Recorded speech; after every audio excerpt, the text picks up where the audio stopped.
All right, welcome everyone to the RSP Film Room, episode number, I think 74 is probably the episode here. Is that Merlin Olsen's number? It might be Merlin I Olsen's number. think so.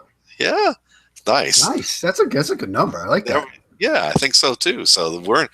I'm here with Mark Schofield of Inside the Pylon. Welcome, Mark. Thanks for joining me again. Thanks for having me, man. Love being here. Yeah, man, I love doing this with you as well. And today we're going to get a chance to watch a quarterback who Mark and I both like, and he's from James Madison by way of Georgia Tech, or went through Georgia Tech on his way to get to James Madison. That's one Vad Lee, and I don't think either of us are touting Vad Lee as as an early round Yeah. prospect, but but I think that we both understand, that there are some really cool things to watch about what he has in terms of his strengths. And I think that a big part of evaluation is about projecting. Yeah. And so this is a really good player for us to be able to project some of the thing, to do some projecting and talk about what could happen if all the pieces fall into place for him, which, Mark includes, getting drafted by the right team, having a match to a good system, having a team that's patient with him and a coach that's patient with him, and Lee himself being willing to work and persevere. Yeah. I mean, I think we've talked a lot, and you talk a lot about this, about like scheme fit and where player ends up landing is so crucial to their development or not in the league. And, Lee's an exciting guy to watch. There are definitely some things that he flashes that you're like, wow. I mean, that's, throw all the traits and stuff out the window. That's just a football player that I want on my team. You see that at times. So it's just a matter of getting him into the right situation. Like you said, having some patience, letting him season, letting some refinement come to his game. And there's something there, I think. But as with a lot of these guys, especially in this quarterback class, if the spot isn't right, if the fit isn't right, if the patience isn't there, it might not come together for him. Yeah, absolutely. And I think that it's just one of those things that uh, it's interesting because I think a lot of people, when they look at quarterback development, they kind of see it in some sort of formulaic way, Right. because everyone's always trying to reverse engineer some sort of process that will tell you why things went wrong or why things went right and how we should duplicate that. But it's like raising children, It really is. I mean, there's so many moving parts to it. I mean, you've got different coaches, different coordinators. I mean, different guys on the scout teams from player to player. Like, if a guy's getting a really good look on a scout team, he'll learn more than a guy that's like got guys on the other side of the ball that aren't really giving it their all. I mean, there's so many moving parts that you can't reverse engineer it. You can't. I mean, in liking it to raising kids, how many books have been written on raising kids? And Yeah. people haven't gotten it down yet. I mean, I'm going through, I've got two young ones. I can't figure it out. I've read every book there is about raising kids. So I've it's, cer- I've certainly met my share of child psychologists who've yeah, raised some kids who certainly had work to do. So yeah, yeah. We should probably move on. so we probably should, but that's okay. But I knew one that I could probably, I'm not even going to go there. All right, Yeah, so it's probably better. he was on Good Morning America though. Well, he's got that going for him on his He resume, was right? not the kid, the guy, Oh, wow. but he probably, he could probably also be on Something TMZ, else. but Yeah. that's okay. So, so there we go. With that in mind, I will On let that you note, know before I mention any names, and I'm going to need an attorney. Um, I the don't know any. yeah, good. The videos posted here at the RSP Film Room are not hosted on the server, and the original content of this video is not considered to be the property of the RSP Film Room. The videos are considered to be used under the fair use doctrine of the United States copyright law, Title 17 U.S. Codes 107 through 118, and the videos are to be used on this site for editorial and educational purposes only. And the RSP Film Room and its staff don't claim ownership of any original video content, and the RSP Film Room and its staff do not use these video clips for advertisements, marketing, or for direct financial gain. The video content here in each clip is considered owned by the individual broadcast companies. So we're just taking video of Vad Lee versus SMU on Draft Breakdown. Wonderful site. If you haven't checked them out and you're getting interested in watching tape, this is really the place to go right now. And we're just going to look at these cut-ups and just as two guys watching film, getting a chance to really study what we learn about the position, about the player, and about evaluation processes in general. And hopefully you get a chance to be entertained and informed, or you can argue with us on the YouTube comments, at least the ones I post where they're, where I don't have any that are like, I don't know, a little too blue. We can't get too blue. So it is an internet comment section. So yeah, most of y'all are pretty cool though. I gotta say, you're all. I post probably 99% of them. I will say. So he just deletes the ones about me. I try my best. When they start talking about Mark and they start talking about my cat, then I got issues. You gotta get rid of those. They got to get rid of those. But otherwise, we're okay. So all right. So let's go ahead and pull this guy up and make sure that Mark and I can see what we got going on here with Mr. Vad Lee. I found it curious, Mark, right off the bat, that Vad Lee went to Georgia Tech in the first place, knowing that he wanted to get a shot to be a pro passer. Right. But went to Georgia Tech, which is like not the spot to go. Yeah. So what do you make of that? I don't know. I mean, that's a tricky one. I mean, I think in a sense it's still football player at heart, and he just wanted a chance to play and wanted a chance to at least prove to coaches at the FBS level that he could play the quarterback position. And Georgia Tech, they don't throw the ball a ton, but they run some passing concepts where you got a chance to throw the ball a little bit, but got a chance to at least show coaches out there that, look, this is a guy that you can win football games with at the quarterback position. And obviously convince the JMU coaches that, look, this is a guy that we can bring into our system, let him do more at the quarterback position and still be successful with him. And I think that's an interesting sort of model for pro coaches, because you see coaches in the collegiate game like that, like you see quarterbacks in the collegiate game like Vad Lee, guys that run spread systems and stuff, and they wonder, how could we make that work for us? Well, here's a chance. You see him making it work from Georgia Tech's offense to this spread system. He's made one transition. Maybe he can make another. Right. And certainly seems like when you have a player who's, we're going to see it. We'll watch some of these concepts, and I think we'll get a chance to see from here, really what we're alluding to. I mean, off the bat, you're going to get to see a little bit more about what he is as an athlete. Yeah. I mean, and that just jumps out. Yeah. I mean, even the first snap, it's a high snap, goes up, gets it. And just look at you got the way that he bends his hips. Yeah. He's very smooth in and out of cuts.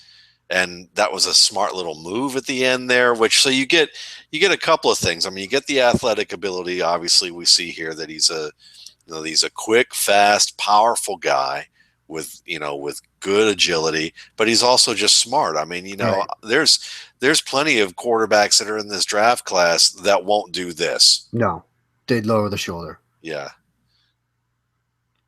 And he's got, as a ball carrier, he's got great vision. And you'll see it in the passing game too, but he's a player that has great vision and great feel for the position of other players on the field. Yeah.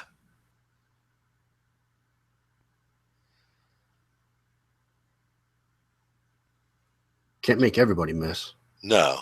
But he made the first guy miss. Yeah, and it wasn't and he was looking down the field when he did. Yeah. So that's a nice aspect of this. You can see here, nobody's really open unless he wants to throw this little. It almost looks like a busted play. It looks like they were trying to set up some sort of screen route or something, because those two guys at the bottom look like they're blocking. Yeah. Like it almost looks like busted situation. So now he's going to tuck it and make something out of it. And he's got a guy draped on his back. Yeah, and that's a really nice way of. This was a nice shake away from that, and you can tell that he was still looking downfield when he shook that guy, but there was just nothing there, because, like you said, if it's a busted play, he's like, well, I just got to make something work. Somebody try and run and get open for me at least, but that didn't happen. He throws that route really well. You'll see it a lot in this game, but that sort of pivot option route, he's got good timing on it. The placement here, it's not perfect, but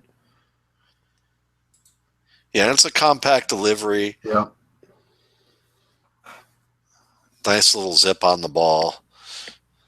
It's just a confident throw, even if it's not. I mean, he's got his mind made up. He knows where he's going to go with the football. The timing of it syncs up well, his footwork and the receivers.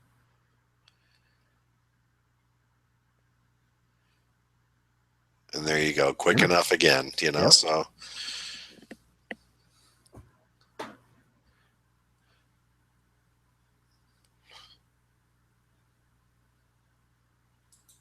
All right, so looking at this, we got him looking downfield. He's trying to read the curl concept over there, I think. Yeah.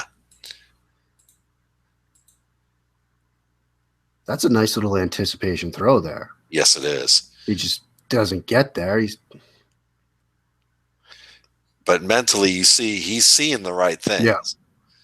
And he times it well, anticipates the cut well. It's just, he's got a guy in his face, so he makes the throw falling away, so it doesn't quite have enough to get it there. But, you know, you like what you see there.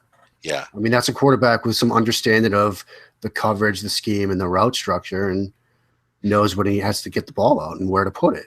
And we've seen this. We've seen him before. Obviously, you and I, we've watched him enough to say, "Hey, let's do one on this guy."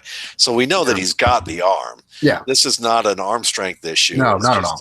Yeah, he's trying to throw it over two guys and get it in there. It's just a tough throw. He's got the arm to make that throw, no question. I'm not worried about that.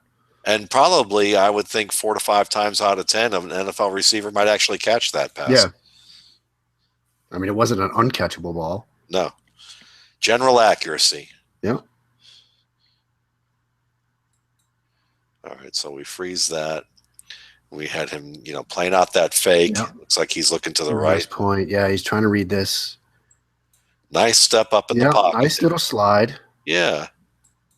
Steps through it well, and he's... Yeah, he missed that one. Yeah. But I mean, up until the placement of the throw, I mean, this is nice. You get a nice little mesh, slides well in the pocket, comes off that backside route, nice confident step up and throw. He just misses it. Yeah, just you're gonna miss throws. I mean, yeah, but you also have him reading the full field. Yeah, and that's something we'll see. There's a great play example of that later. But yeah, this is a nice full field read, weak side to strong side, has that dig route. Just airmails it. Just airmails it. Yeah. Tom Brady airmails throws two people. Yep. And again, so now we're going to have a little bit of a corner blitz. Yep. We got the safety rolling over here so that he's going to come and take on the outside man. And a quick read. Yeah. Because he probably saw that blitz coming. Yeah. He gets it out quickly. And that's what you want. Yeah. And he, you know, you can see some of the keys for this, which is nice. We already saw what's happening here. Yeah. But as a result of that, if you have this man coming down, he also looks and like, okay, who's covering my back? Right. And this is the man probably covering the back. And as soon as he squeezes in a step, yep, he says, okay, I've got it. And again, it's 2nd and 10 there. Take what they give you. Yeah. You get a simple, easy throw, turns into what, a gain of 6 or so. Now you get 3rd and 4 rather than running through the rest of the play structure and maybe throwing another incompletion or something. And they clearly got the first down. Yeah, because they're still rolling. Good burst to the outside here. Yeah. That was a nice angle that the defender got if it weren't for getting blocked, but he still was able to get outside it. And just a graceful little move here too. Yeah. I mean, he's great with the ball in his hands, but he's a good quarterback too. So I don't want to hear this. Let's move positions talk, people. No, he's definitely not. I mean, this is graceful in the way. I mean, like he has I would say he has kind of that Steve McNair body type. Yeah. Just he's built like a big back. Right. And he's got those really flexible hips to do this kind of high hurdle like this. I mean, you're a very flexible athlete to do that. Yeah. And what's amazing about this, though, is when you run it through from there, the strength in him. Yeah. Normally, he's airborne. You'd think he's going to get blown backwards, but he finishes that. Yeah. And that's a very, I mean, and that's the type of thing, it's a nice thing to have in your arsenal as a quarterback here. Because, I mean, you've got a sturdy player. David Garrard was sturdy like that. That's a great example, yeah. So, certainly some nice attributes that you want to have of quarterbacks have to be able to take punishment. Especially in the NFL. I mean,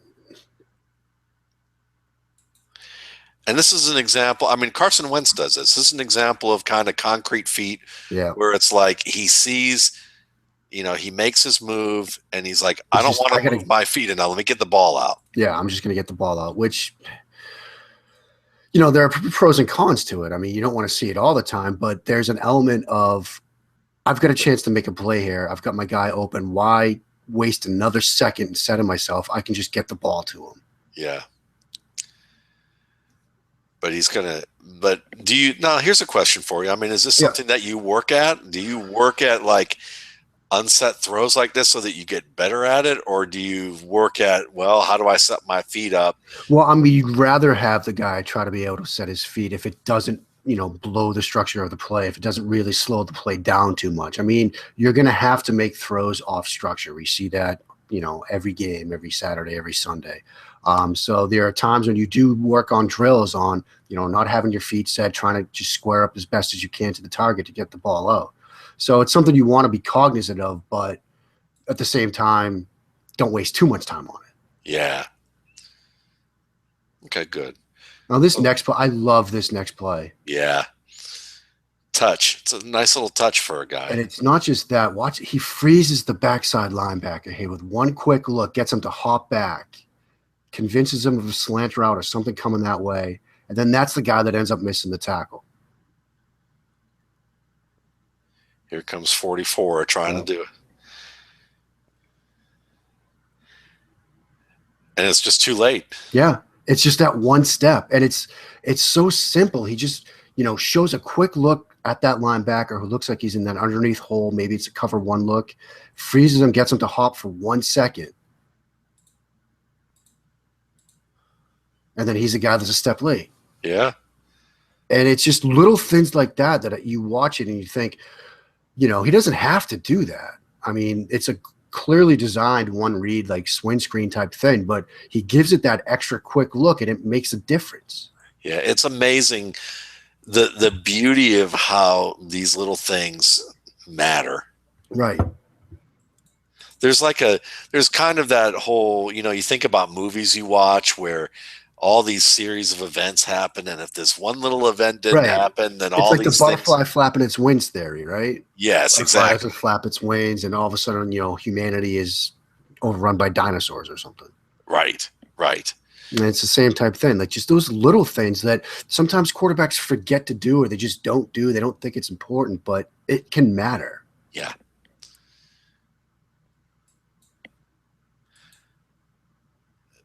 And if you're wondering, yeah, he's certainly willing to throw the ball and take a hit. Yeah. So he's not just a big guy who wants to bully people. He will definitely I mean, he's not afraid in the pocket. He's a quarterback that I think plays without fear. And you see it coming through the A gap here. Yep. And he just stands there. He just tries to stand tall. I mean, I think this gets tipped or something. Yeah. And he had that, that go route. Just gets knocked down or something, but and he's going to head in there and take the shot. And you can see that he's going to loft it because he's got the arch back here. Yeah, he's got the backward seat. Yeah, yeah.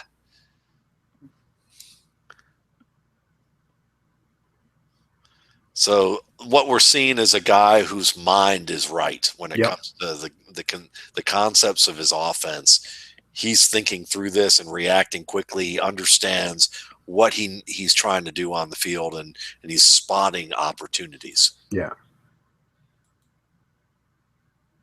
Again, that little pivot route and the timing of it, I think that one was tipped too. But again, you see the foot plant as the receiver's making his cut. I mean, it's just, it's like synchronized swimming almost. It's just everything's in concert working together.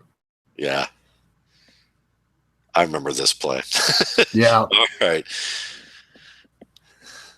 I think this is the one.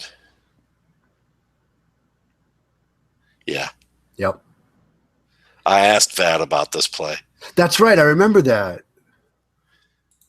Yeah. So I got a chance to ask him about this play, and he answered it for us in our RSP Rorschach test, which was, what happened here? Was the route a corner route? Was it a deep out?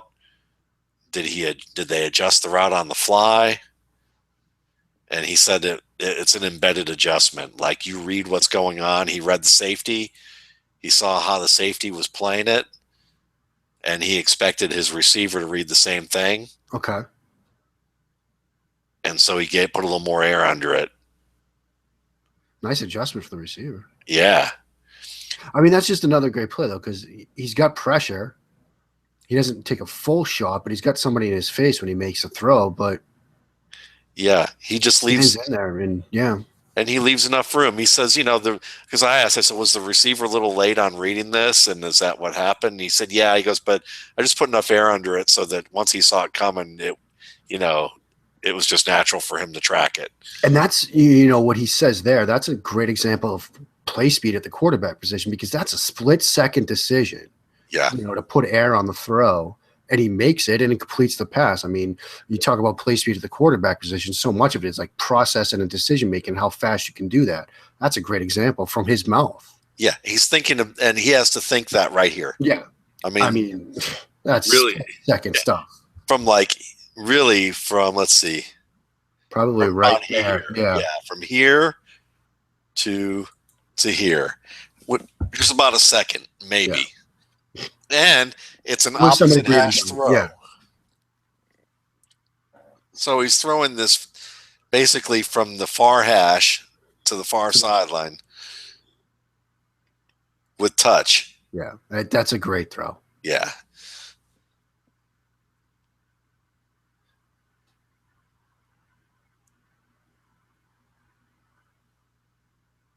Patient. Yeah, patient as a ball carrier, waited for that to develop, change of direction, play strength. I mean, you name the sort of trait, and he just checked off a lot of boxes. Right? Yeah. Just the patience to let this come together, the cut here, the vision. To see this. Yeah. Woo. Yeah. And I mean, that's what we were talking about earlier, like understanding and like being the awareness, the spatial awareness almost of where everybody else is on the field, to know that like that blocker's setting up that lane.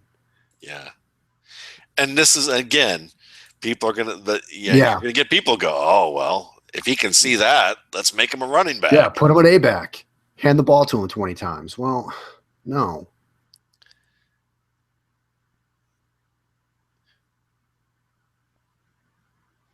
I mean, rewind a play previous. Yeah. Like, why take that away from an offense? I mean, yeah.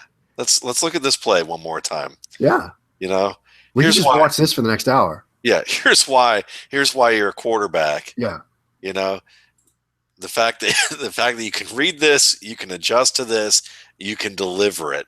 Yep. Opposite hash throw with touch and anticipation, placement to lead your player based on a read of a safety that happened, and you knew that you're going to do it. Yeah. Don't take that and make it a running back. Yeah. Let that be an extra element to your offense, what he does in this play. Yeah. There aren't many players. No. There aren't many players who can do what he just did. No.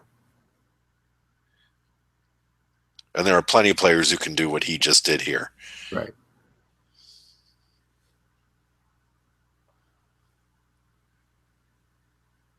Plus, then you got to teach him to carry the ball under the correct arm. Yeah. And you got to have better pad level. And that's more work than you need to do. Yeah.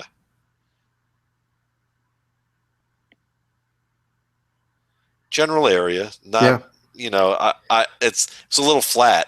Yeah, you want a little bit more arc on it, but I mean, you want to get in. This is sometimes quarterbacks get in trouble because they try to place this throw too quickly. I'm really talking about myself here.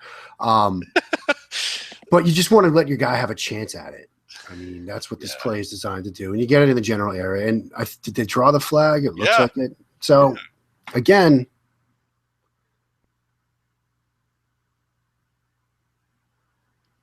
that's nice too, because gets the snap, doesn't even fiddle with the ball, doesn't fix the laces, just gets it and throws. Like, no sense trying to make it perfect. Just get the ball out. Yeah, and the smart thing about that is, as you said, when you say about just getting the ball out, you're forcing the action on the defense. Right. And the faster the defense has to react, the more likely they are to commit the type of foul they just did. That's exactly right.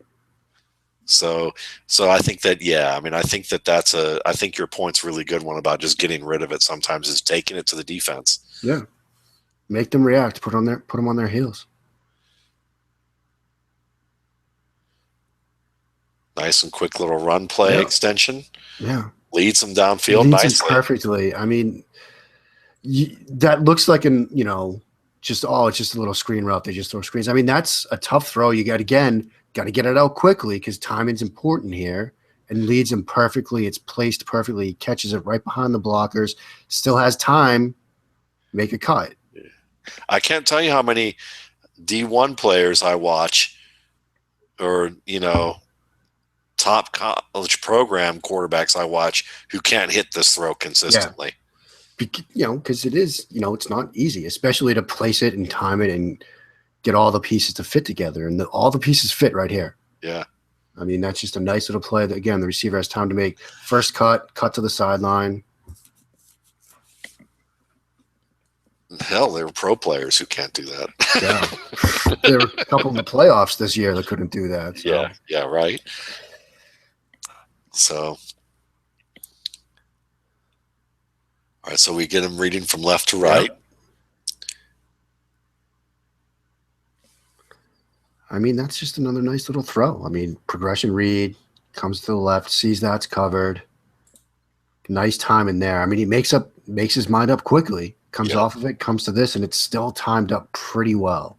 Yeah. And again, this is the reason we say it's timed up pretty well.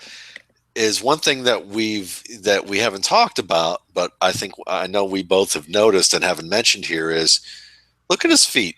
Yeah. I mean, look at how wide this stance is that he's delivering from. And it gets even wider after he makes that little shuttle step. Yeah. I mean, he's basically looks like, he's doing his Charlie Chaplin imitation right here, or a ballet, stretch as he's throwing this ball. Of course it's going to sail. Yeah. So, I mean, and it gets us to refinement. I mean, there's definitely some refinement that will need to happen with him. Yeah. But everything about that I can work with. Yeah. If I'm an offensive coordinator, I'm looking at this and I'm like, okay, I can work with this. Yeah. He's making all the right decisions. Yeah. That's the thing that's tough. Yeah. That's the tough thing to teach people. Yeah.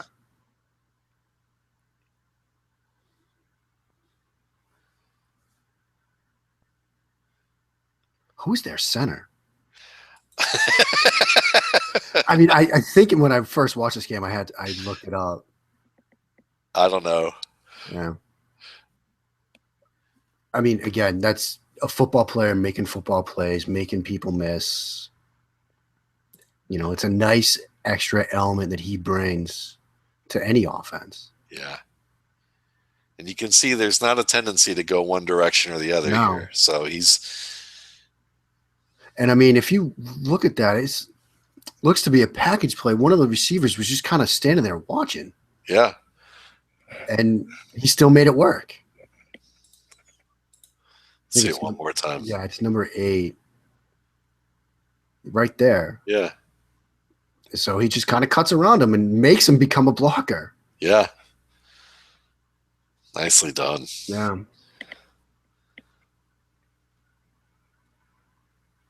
Oh. No, he wasn't called for the hold. So. That's for sure. We know that. On him. Wasn't me. Yeah.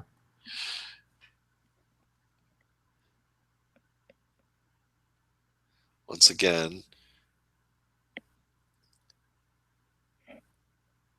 Okay, so I really like what he did in the pocket here, even if there wasn't it may not have been perfection in terms of how you move, but so many quarterbacks, when I see move as fast as he starts here, they drop their head. They're already running.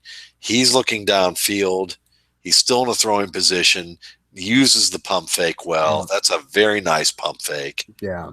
I mean, what are your thoughts on, it looks like he has that guy in the curl. I mean, do you think, oh, well, maybe this is a run first guy when you see that? Or do you think, oh, he just pumped him on it and tucks it? That's a great decision. I mean, I could see either way to that argument. Yeah. I think the question I would have more than anything is, he's got this man running away here, so he knows he's got a big gap if he's able to suck this guy in. Yeah. It also might be 1st and 13. I'm not confident in hitting this throw on the move the way I am, where I am. So just get something and go. Yeah. Make it 2nd and 6 or whatever. Yeah. Be sure of that. Yeah, that's a good point. You know, and then of course, when you can do that, it makes it a little bit easier. Yeah, and I mean, I think it more as a confidence issue. Like there are quarterbacks I see, and I think when they do this and they have a wide open guy and it's a difficult type of throw, your top guys are like, I can throw anything, anywhere, anytime. Like, you know, Connor Cook may not be one of the top quarterbacks, but you know he's confident. He's throwing the ball there, yeah. Yeah, like he's just like, I'm going to stick whatever throw. I'm going to try and stick wherever I think I can. I'm that confident in my arm. And then there are other quarterbacks who are kind of like, I know that that's beyond my limitation. And they oftentimes will take sacks because they're like, I can't hit that. You know, that's impossible for me. And I think that, you know, that might be the case with Lee, where he was just like, I'm not confident in this particular position I'm in. Right. I mean, or it could be, like you said, almost a situational awareness thing where it's 1st and 13. You know, you've got open field and good 5 or 6 yards. Let's get it to 2nd and 7, 2nd and 8. Yeah. And here's another idea for that. We've seen lots of throws with him where he's very careful about setting his feet. Even when they're not set well, he's very incremental with all of his steps, right? Like we've seen him throw all the time where it's been very small little steps. Maybe he's widened things a little bit. This one, he accelerates here. Yeah. And now he's probably thinking, we haven't seen him throw on the move at that full acceleration. He might be thinking he's going to airmail it. Yeah. Yeah. It's like, maybe not. I'm already running. Yeah. Wow. I mean, wow. That's yeah.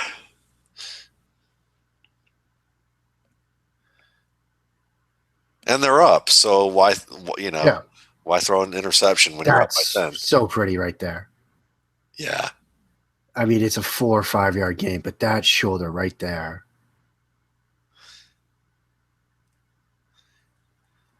Let's look at it for effect here. Yeah. I mean, that's very subtle. But come on. Yeah. And that's just, I mean, that's Vad Lee in the backyard when he's 13, like playing with his friends. I mean, that's just muscle memory coming in. Yeah. It's just so pretty. And I like how he sells every fake. Yeah. Even though these are very basic play fakes compared to, I think, some of the things you'd see from the eye and West Coast type of offenses where they're, you know, so many different styles of play fake. He sells his play fakes with a good amount of effort and nuance. And what's good about that is, you know, that he'll be there regardless of play. Like he'll have those fakes. He'll carry him out. So regardless of the play call, you know that he's gonna, you know, occupy that backside defender or draw on a linebacker or whatever the situation calls for. Yeah. And here's an example again of that kind of the small steps, little climb up. It's a little underthrown, but it's an opposite hash throw, and he places only where the receiver's going to get it. I mean, if he overthrows that, it's picked. If he puts it where you would expect it to be, it might be broken up. Only his receiver is making a catch here. Yeah. I mean, it's either a catch or an incompletion. So again, general accuracy. I mean, you're talking about from the 45 to the a 30. That's a 29-yard throw. Yeah. From pitch to catch. Yeah. With some subtlety to it. Yeah. Yeah. I don't get why anyone would want to make him anything other than a quarterback. I don't get it either. Yeah. Look at that. And that's 3rd and 11. Nicely timed little concept. He's got the dig and the post over it, times it up, puts it right between two defenders and the umpire. Yeah. I mean, you can't throw it better than that. And And we're talking about a throw with zip and placement and patience with this pocket starting to crumble from the backside here, because I want to see if he waited, because I think he was ready to throw this and he waited for his receiver to clear. Here's where you would normally throw it. He wants to throw it there.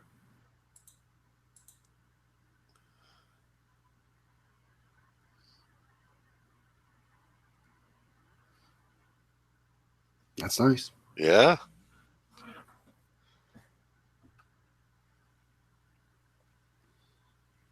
So edge blitz. Yeah.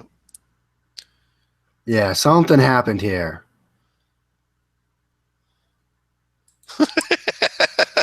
Yeah, I don't know if that was supposed to be a screen or receiver runs tunnel. Looks like he's expecting. I don't know what happens here. Yeah, this might want to ask him about this one. Yeah. It's strange because this one you go, this looks like a double move. Yeah. This one. This guy, maybe it's supposed to be a double move too, because it looks like he's throwing to that outside guy. He expects him to take off, but. Yeah. I mean, it almost looks like it looks like he expected. I think the slot man was supposed to run the double move. I would guess the slot man did what he was supposed to do. Vad was thinking it was the outside man running this route. That makes sense. But what's weird about that too is that most screenplays I see where they do this double move, it's the outside guy who runs it. It's not the slot guy who runs it. So maybe they got, they might have just got their assignments wrong. Yeah. Lined up wrong or something, but somebody made a mistake. That's what we can pretty much say that for certainty. Somebody made a mistake. Yeah. Mistakes happen. Yep. Because he gives it a nice pump fake, resets, slides a little bit. Yeah, I mean, it was a confident, like, I know where I'm going with this ball. Yeah. And then when you look at the result of it, you're like, why was he going there? You know, so it's all right. I mean, those things happen. Yeah. People miss assignments at every level. So how does he respond? Yep. Great question.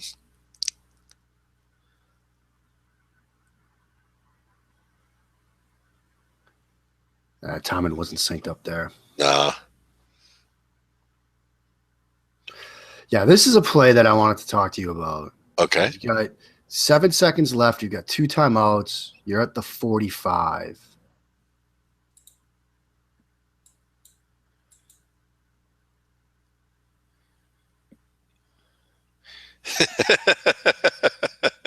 Yeah. Yeah. I mean, I don't have a problem with the decision to run because like I said, you've got 2 timeouts, but he's got to get down quicker. And when I first saw this, I went to the box scores. I'm like, oh, well, they still got the timeout and get the field goal try, but they didn't even get the field goal try. Yeah. I mean, I think. I mean, it looks like they were trying to get that guy on the post. You can see him at the 25. Yeah.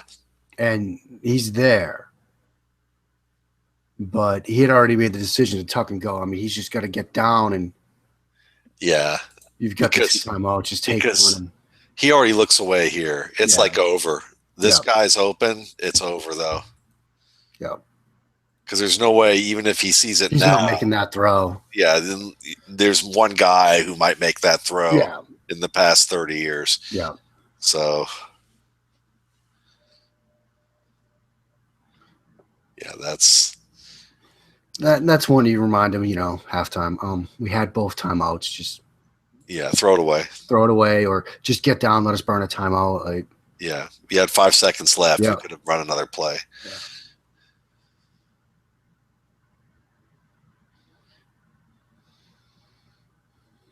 But again, the decisions he makes aren't. Why'd you throw that ball? No. Why'd you throw that ball here when you knew the coverage was like this? I mean, most of his decisions are aggressive decisions, which you can live with. It's easier to dial a guy back than, you got to throw the ball downfield. You can't check it down every play. Yeah. Oh, and this Yeah. is one of those where if you just look at the box score, you're like, oh man, he threw a pick here, but yeah, what else is he supposed to do? yeah. This is a Steve McNair Alcorn State play here, Yeah. or a Russell Wilson play. Yeah. You know, where, I mean, look at, Starts to climb, defender flashes. nice side step here. Yep. And then just a smart move to reverse his field. And then and what I like is he just chooses not to run all the way around here. He just stops. A lot of quarterbacks, like you were just gonna say, would bail banana out, but no, he climbs again. Yeah. And then nicely on the move, and he leads his receiver. I mean, bounces off his head. Yeah. Yeah. Yeah. I've said it before. I can live with that. I can live with this. I can make this work.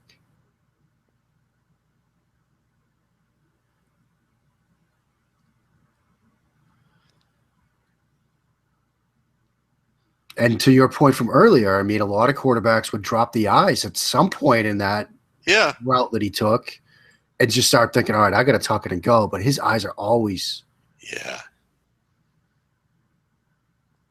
And like you said, put it where it needed to be. I mean, what more do you want? No. What more could you ask for? That was perfect.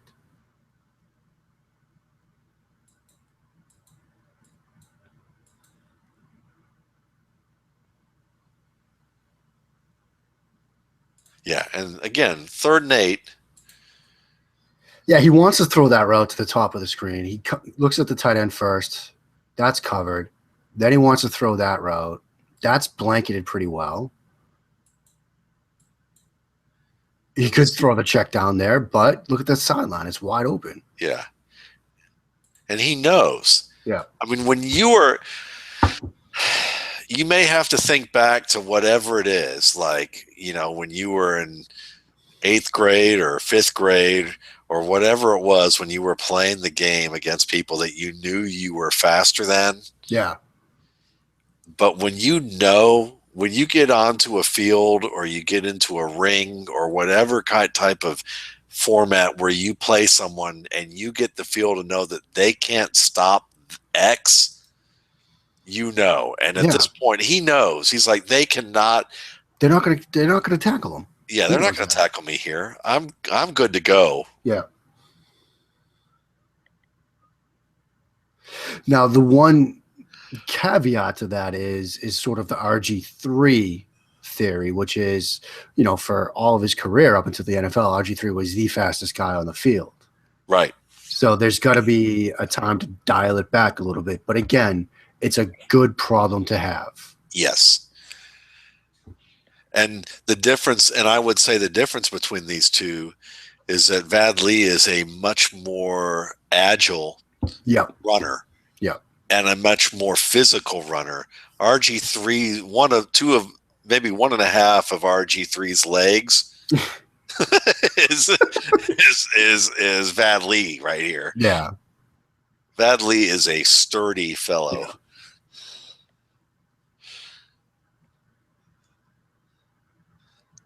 So yeah, I'm with you there. I agree, but also we don't see Vad Lee taking those punishing shots in the pocket, either waiting to the last second, where you look at Robert Griffin and you're going, why are you pulling the Mike Vick, where you're like, where you're wearing the jersey that says pancake me now, you know. There's one example. And again, it's an option pitch. That's what's supposed to happen. He did his job. I mean, he's supposed to take the shot there. Yeah. And it wasn't even that bad. No.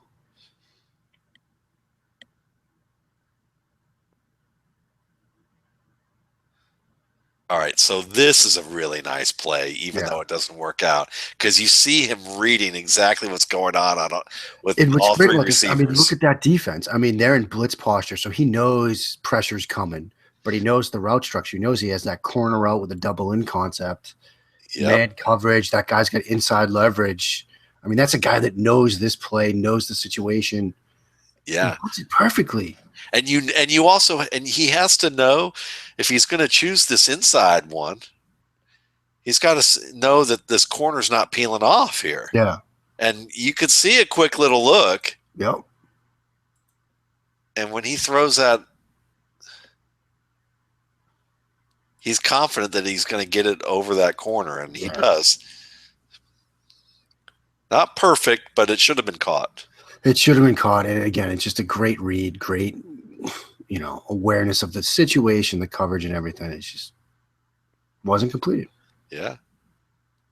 Another nifty little change of direction move there at that last second. Yeah. Gap run, zone run. He can do both as a quarterback. As a quarterback, people.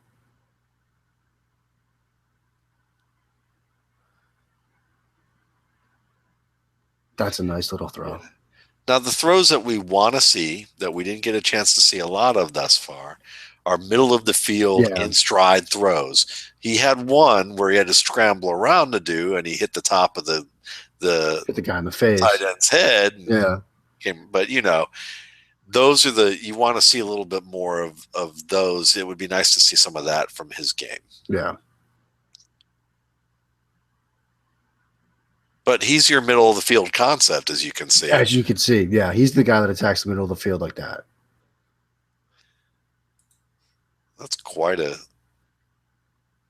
And that's just another, split-second play speed decision. He'll see that linebacker take one step too many.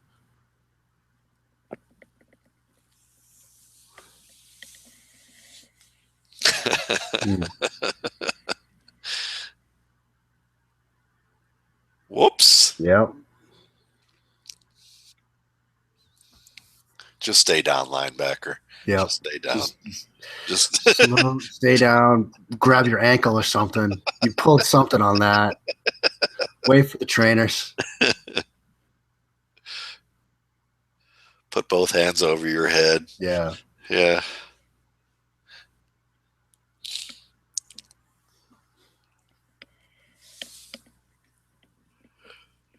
So, what do you look for in the red area? I mean, what are things that you want to see from a quarterback who's in this side of the field? I mean, you got to speed up the process a little bit more, just because the field is so constricted and every throwing lane is just that much narrower. It's like that line from Sean Connery from The Rock. You must never hesitate. You can never hesitate. You've got to make your mind up and go. And we saw it on that goal line fade route earlier in this game where you just got the ball and throw it. I mean, it doesn't take the time to adjust the handle, just the laces. No, you just got to get it out, because with the field constricted as it is, it's tough enough if you're not wasting time. So you got to speed it up. Absolutely. So here we are, 3rd and 1. We're going to have some pressure up the middle. And this was one where he probably waited a little too long. Yeah. I mean, if you had to throw to one or the other really quickly, and it looks like this is, sort of that screen vertical route that he threw the pick on earlier. It's the same sort of design where outside guy sets the block. He's got to throw it there if he's throwing that outside route. Yeah. And he just waits just a second too long, and it gives that guy enough time to rotate over. Yeah. And 18 does a nice job of kind of confusing the issue a little bit. Because the defense plays it well here. You're right. Yeah. Because he probably read the shallow guy first, and once he did, it was too late. I think that's exactly right.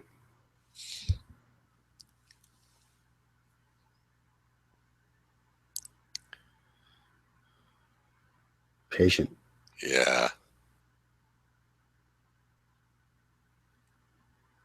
And I mean, some players, they just get, hyper when they know the ball's going to be in their hand. They accelerate the process too much.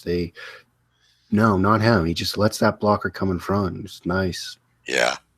I even like how he ended that play, because he gave a little bit of a shoulder, but he didn't sacrifice his body. And here we go with a. Yeah, this is your full field read, folks.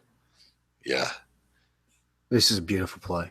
Yeah, let's watch this sucker from the get-go again. Because it's 4 verts, and he opens to the left, checks the outside, comes off that, works to the tight end, bending it, and then if he comes back left before coming to the last guy.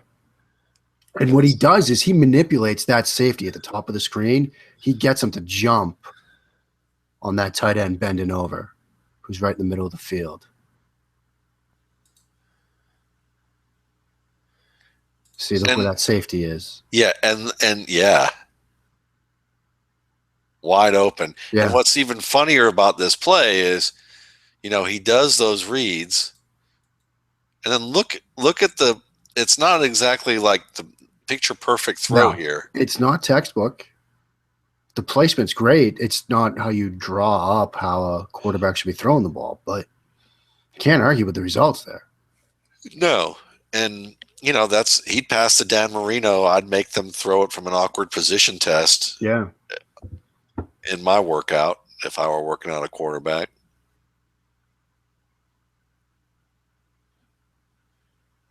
That's a pretty throw. Yeah. That's just a great throw. I mean, that's a great play, snap to finish. I mean, I think I counted it when I first. He basically went through like 5 reads. Yeah. Back to the left before coming finally to that right.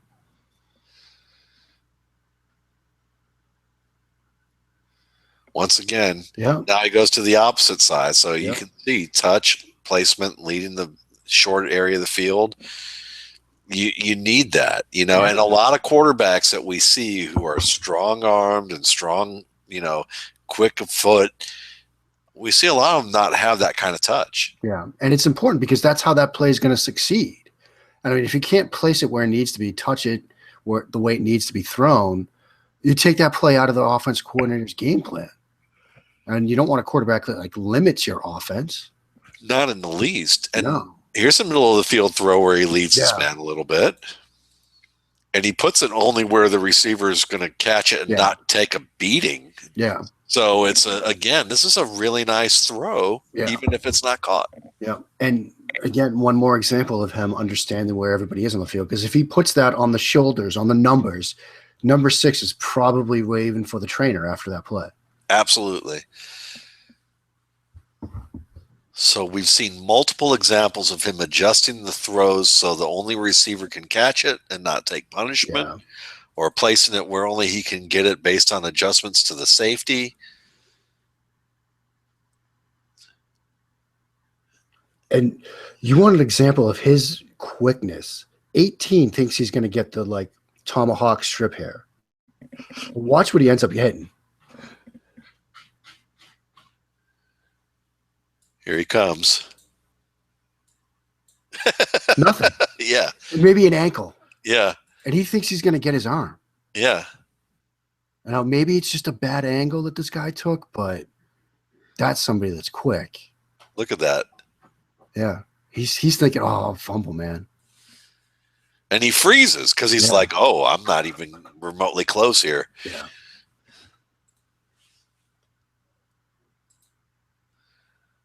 All right, so here we go. And they really do a nice job of playing off of that inside quarterback sneak. So maybe look at 44. He's bending backwards because he's got to, bail because he was ready to run. Yeah. I mean, he moves up about 3 steps because of that fake. And then that's a pretty throw. Yeah. He wasn't behind 44, but there you go. Let's see who. Yeah, but I mean, look, this man jumps up too, and that's part of it. That entire second level just reacts to it and lets the tight end get. This is something JMU loves to do. That sort of fake QB draw. Yeah. Have that T run the seam route, and there we go, another TD.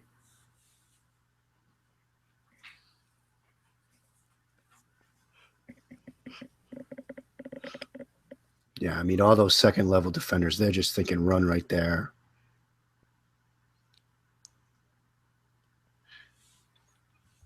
And throws like that, you just want to get it on the guy. Yeah.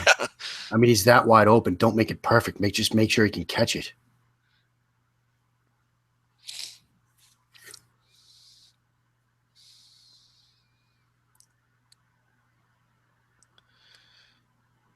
Nice fake. Yeah. 92. Just I mean, that was probably his job to take that guy anyway, but still. Yeah. And ball skills and stuff like that, that's important too. I mean, Yeah. whatever offense you're in, even if you're just, a Kubiak system, just running stretch, zone, play fakes off of that, it matters. Yeah. And when you add all this up, you're going to say, all right, he's thorough with play fakes. He's thorough with ball fakes when it comes to pump fakes. Yep. He's thorough with dropping the shoulders when he fakes the QB draw. These little things. They matter. Yeah. And we saw it on that play earlier where it was just a running back swing screen, and he freezes that linebacker, and that's the guy that misses the tackle. It's all that stuff adds up. It's that butterfly flapping its wings, man. Yep.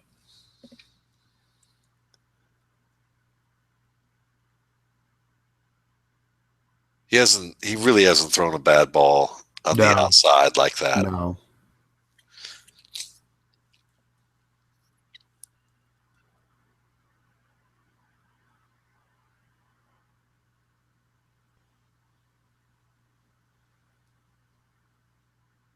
Look at that. Yeah. Another nicely little placed throw underneath. I mean, yeah. And it's not a pretty release. No. Again, it's like, okay. Yeah, I mean, he's opening up the left hip. I mean, the mechanics need some work, but. But and I don't know about you, but I could care less about that. Yeah. If he's doing this. Yeah. It's not like he's opening up the hips and the ball is behind the receiver. And then you're like, okay, we got to refine this. But the ball is placed exactly where it needs to be. And I guess they're going to show off our. There we go. Okay, let's see if we can get them back to. All right, back to the real plays going on now. Yeah.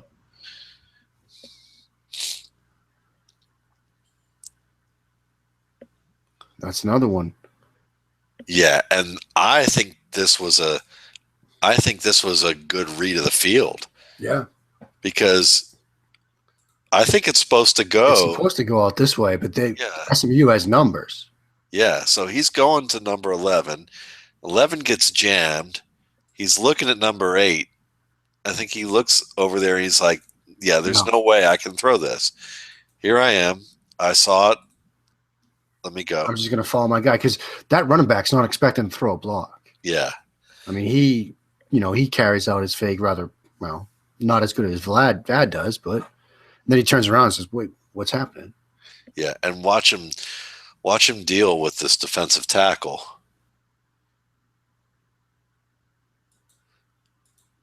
Yeah, that's. Yeah. And then he gets down. Yeah. Because he knows he's inside now. He's got the big boys around. Just get down. And that's it. And we're talking about he just turned that into 3rd and 5. Yeah.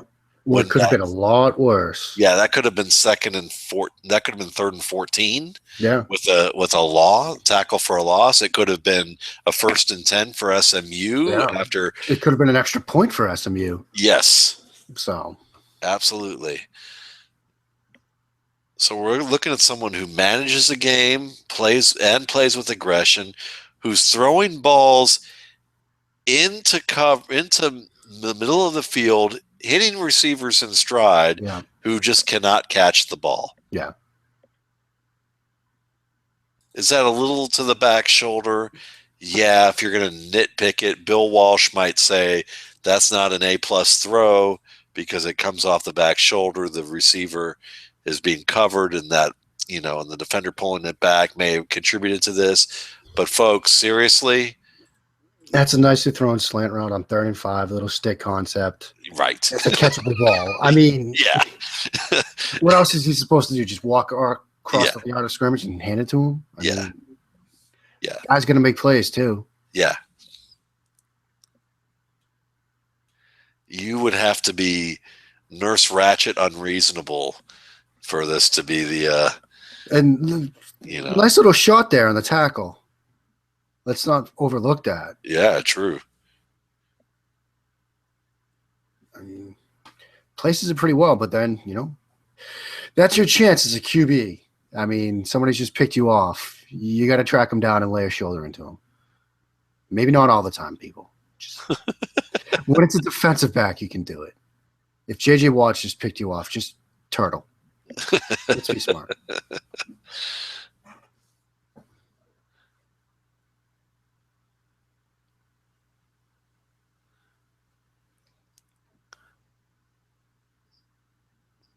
So, yeah, this is final minutes. They're down 4 now. Yeah. And that's why you see him giving up his body, too. Yep. Because there's a time and place for it. Yeah. Good placement. Yep. Let a guy gets out of bounds. I mean, you keep that throw to the inside, and he's not getting out of bounds. Yeah, and this is red zone drill quickness that you want to have in this period of time.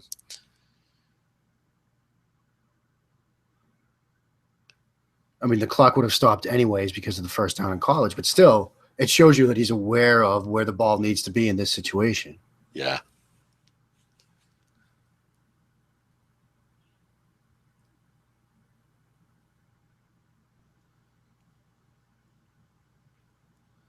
Letting his receivers do their job. Again, that sort of pivot route places it well. Yeah. See that a lot on Sundays. I mean, I know a guy up in New England that throws that route all the time. Yeah, I've heard a thing or two about that guy. Yeah, people talk about him a little bit. Yeah.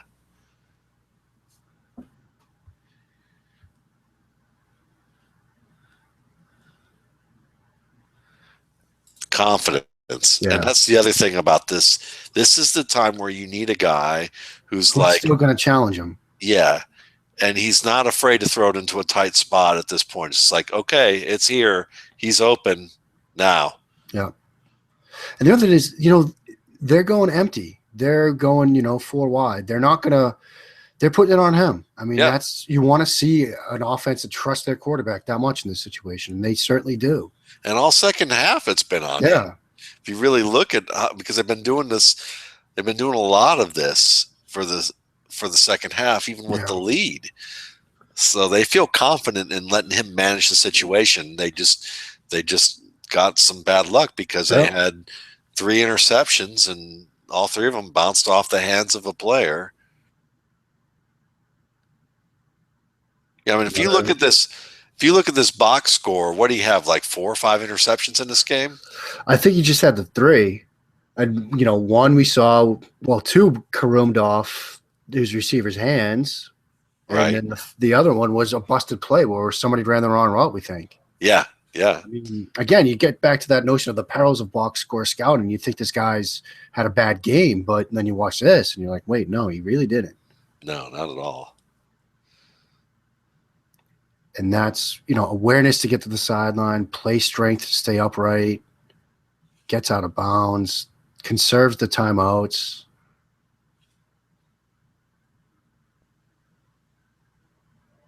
And then look, they're going to bring pressure, get man.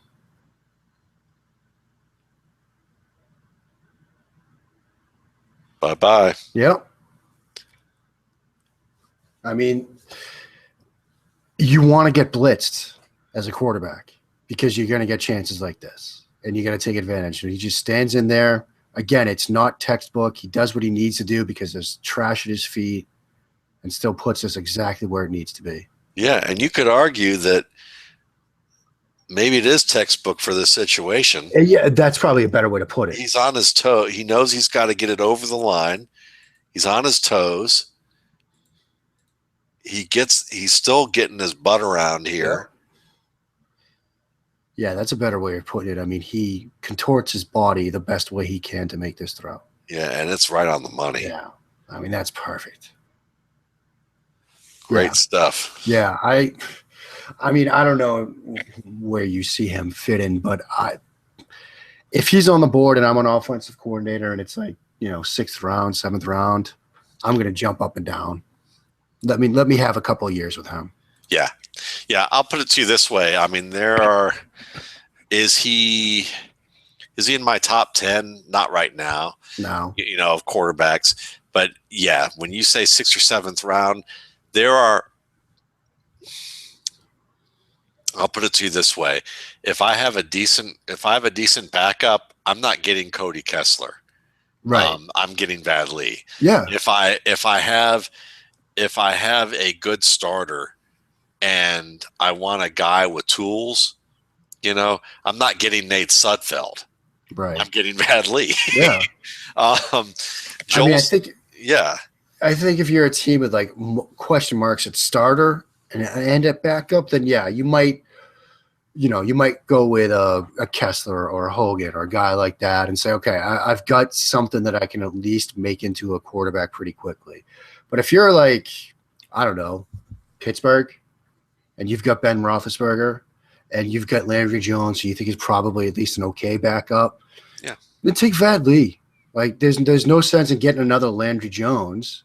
Get somebody that's a little bit dynamic that you could even probably bring in on, have him on the active roster on game day and have a little package for him just to do some different things while still developing him along the way. Yeah. I mean, and don't make him a running back. Please don't make him a running back. Yeah. Yeah. I mean, yeah.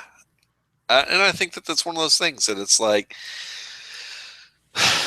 if he doesn't get that, I think he's got a strong enough personality from what it seems like of what he wants to do, that if they try to make him a running back or they ask him to, he's going to be playing in the CFL. Yeah, he's going to be playing well. He'll be playing for Edmonton and putting up great numbers and look great. And I think he's earned the shot to play quarterback in the National Football League. Yeah, I don't think there's much doubt with that either. And I think that if there is, it's just because guys simply, or scouts are watching too much, are spread too thin, and they're making assumptions about things that they shouldn't, and they haven't really studied the guy in the manner that needs to be. But that's just the way, sometimes the way it is. But for the two mother hens here who are trying to, look at this quarterback class, and I think we both agreed that there's a lot of interesting talent in this group that can develop.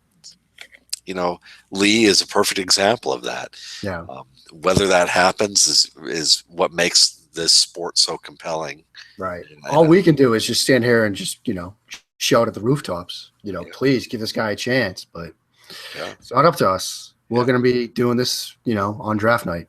Yeah. Not in a war room somewhere. We're going to be, keeping our fingers crossed, I guess. Absolutely. So for Mark Schofield, I'm Matt Waldman. Thanks again for watching the RSP Film Room. And if you want to watch any more episodes, you can go to the YouTube channel, RSP Film Room, or my blog at www.mattwaldman.com. You can check out Mark's great work at Inside the Pylon at insidethepylon.com. And thanks again for watching, folks. And we will see you again sometime soon.